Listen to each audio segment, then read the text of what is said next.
ಮಂಗಳೂರಿನಲ್ಲಿ ತಂದೆ ಮತ್ತು ಮಗಳ ಮೇಲೆ ನೈತಿಕ ಪೊಲೀಸ್ ಗಿರಿ ಮಾಡಲಾಗಿದೆ. ಗೋಮಾಂಸ ಸಾಗಾಟ ಆರೋಪದಲ್ಲಿ ನೈತಿಕ ಪೊಲೀಸ್ ಗಿರಿ ತೋರಿಸಲಾಗಿದೆ.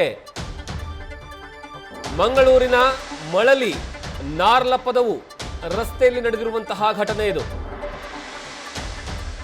ಬೈಕ್ನಲ್ಲಿ ಅಕ್ರಮವಾಗಿ ಗೋಮಾಂಸ ಸಾಗಾಟ ಮಾಡುವಂತಹ ಆರೋಪವನ್ನ ಮಾಡಿ ಅಬ್ದುಲ್ ಸತ್ತಾರ್ ಮುಲ್ಲಾರ್ ಪಟ್ನಾ ಎಂಬಾತನಿಂದ ಸಾಗಾಟ ಮಾಡಲಾಗ್ತಾ ಇತ್ತು ಅಂತ ಚೇಸ್ ಮಾಡಿ ಬೈಕ್ ತಡೆಯಲು ಯತ್ನಿಸಿರುವಂತಹ ಇಬ್ಬರು ಆರೋಪಿಗಳು. ಈ ವೇಳೆ ಬೈಕ್ನಲ್ಲಿರುವಂತಹ ಬಾಲಕಿಗೆ ಸೈಲೆನ್ಸರ್ ಟಚ್ ಆಗಿ ಗಾಯ ಆಗಿದೆ. ಬೈಕ್ ಮತ್ತು ಮಗಳನ್ನ ಬಿಟ್ಟು ಅಬ್ದುಲ್ ಸತ್ತಾರ್ ಓಡಿ ಹೋಗಿದ್ದಾನೆ. ಅಬ್ದುಲ್ ಸತ್ತಾರ್ ಮಗಳನ್ನ ಈಗಾಗಲೇ ಆಸ್ಪತ್ರೆಗೆ ಸೇರಿಸಿರುವಂತಹ ಸ್ಥಳೀಯರು ಸುಮಿತ್ ಭಂಡಾರಿ, ರಜತ್ ನಾಯ್ಕರಿಂದ ನೈತಿಕ ಪೊಲೀಸ್ ಗಿರಿ ಮಾಡಲಾಗಿದೆ ಅನ್ನುವಂತಹ ಆರೋಪ ಕೇಳಿ ಬರ್ತಾ ಇದೆ. ಸುಮಿತ್ ಮತ್ತು ರಜತ್ ಮೇಲೆ ಈಗಾಗಲೇ ಬಜ್ಪೆ ಪೊಲೀಸ್ ಠಾಣೆಯಲ್ಲಿ ಪ್ರಕರಣ ದಾಖಲಾಗಿದೆ. ಇನ್ನು ಅಬ್ದುಲ್ ಸತ್ತಾರ್ ವಿರುದ್ಧ ಬಜ್ಪೆ ಠಾಣೆಯಲ್ಲಿ ಸೊಮೋಟೋ ಕೇಸು ದಾಖಲಾಗಿದೆ.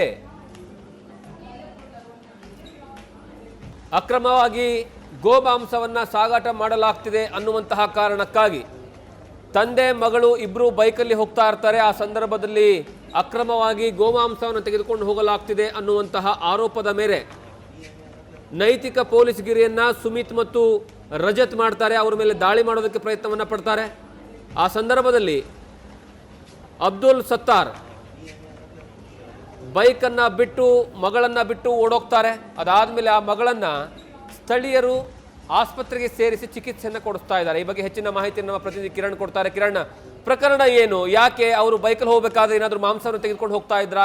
ಯಾವ ರೀತಿಯಾದಂತಹ ಘಟನೆ ನಡೀತು ಅಲ್ಲಿ ಅಂತ? ಜಗದೀಶ್, ಈ ಒಂದು ಘಟನೆ ನಡೆದಿರೋದು ಮಂಗಳೂರು ಹೊರವಲಯದ ಬಜ್ಪೆ ಪೊಲೀಸ್ ಠಾಣಾ ಲಿಮಿಟ್ಸ್ ಅಲ್ಲಿ ಘಟನೆ ನಡೆದಿರುವಂತದ್ದು. ಈ ಗೋಮಾಂಸ ಕೊಂಡು ಹೋಗ್ಬೇಕಾದ್ರೆ ಈ ಒಂದು ಘಟನೆ ನಡೆದಿದೆ. ಅಬ್ದುಲ್ ಸತ್ತಾರ್ ಮುಲ್ಲರ್ ಪಟ್ನಾ ಎಂಬುವರು ತಮ್ಮ ಮಗಳೊಟ್ಟಿಗೆ ಈ 19 kg ಗೋಮಾಂಸವನ್ನ ಸಾಗಾಟ ಮಾಡ್ತಾ ಇದ್ರು. ಅದ್ರ ಬಗ್ಗೆ ಮಾಹಿತಿ ಪಡೆದಂತಹ ಇಬ್ರು ಇದರಲ್ಲಿ ಟಾಟಾ ಸುಮೋದಲ್ಲಿ ಬಂದಂತಹ ಇಬ್ರು ಅವರ ಮೇಲೆ ಹಲ್ಲೆ ಮಾಡಿದ್ದಾರೆ ಅನ್ನೋ ಆರೋಪ ಕೇಳಿ ಬರ್ತಾ ಇದೆ. ಅದರ ನಂತರ ಅವರು ಬೈಕಿಗೆ ಅಡ್ಡ ಹಾಕಿ ಅವರ ಅಬ್ದುಲ್ ಸತ್ತಾರ್ ಒಟ್ಟಿಗೆ ಜಗಳ ಮಾಡ್ತಾ ಇರ್ಬೇಕಾದ್ರೆ ಅಲ್ಲಿಂದ ಈ ಗೋಮಾಂಸವನ್ನ ಬಿಟ್ಟು ಅಬ್ದುಲ್ ಸತ್ತಾರ್ ಅಲ್ಲಿಂದ ಪರಾರಿ ಆಗ್ತಾರೆ. ಆವಾಗ ಮಗಳು ಬೈಕಲ್ಲಿದ್ದ ಮಗಳಿಗೆ ಈ ಸೈಲೆನ್ಸರ್ ತಾಗಿ ಗಾಯ ಆಗಿದೆ. ಅದರ ನಂತರ ಆಕೆಯನ್ನ ಆಸ್ಪತ್ರೆಗೆ ಸೇರಿಸಿ ಚಿಕಿತ್ಸೆ ನೀಡಲಾಗುತ್ತೆ.